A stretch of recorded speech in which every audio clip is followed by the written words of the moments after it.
Video games, like any other media, can really make change, can really impact our society, how we view the world around us.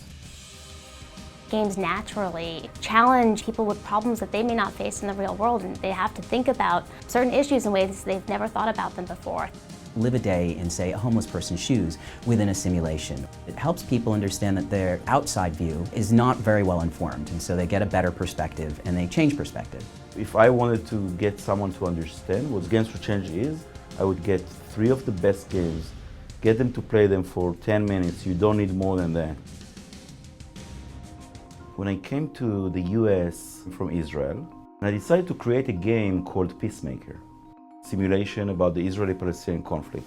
You can actually broker peace between the 2 states. Many people said, it's crazy, who is going to want to play a game about the Middle East? It got tons of press, as you can imagine, because what people knew about video games is games are the most horrible thing out there.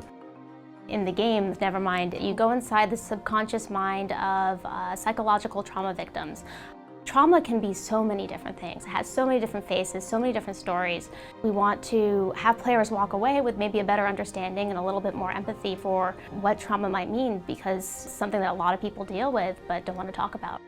Half the Sky. It's all about humanitarian issues. It's about women empowerment. And we don't want only to reach people in the US. We want to reach people in India. We want to affect people in Kenya. It raised more than $500,000 for books and surgeries that go to NGOs, to people in countries. In Mindlight, the goal is to keep relaxed.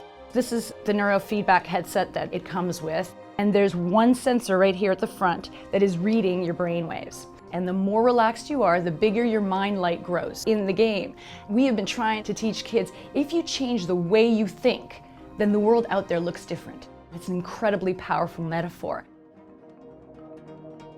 Games are not only exciting for social change, they have some attributes that are really unique.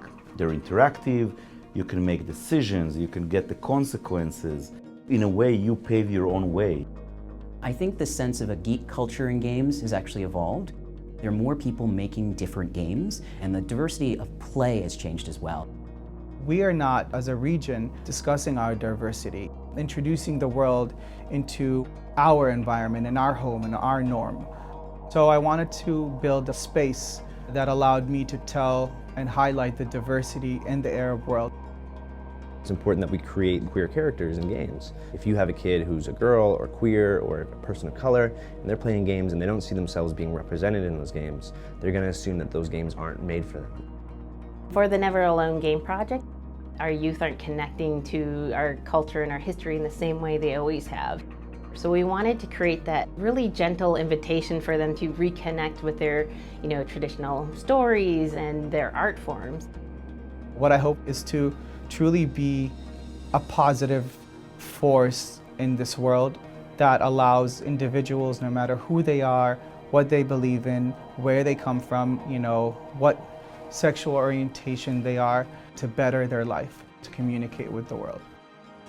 My dream is that one day we'll be like the film industry. It's obvious, that you can make a very serious movie that deals with real-world issues, but you can also be successful financially and get critical acclaim. That's what I want games to be.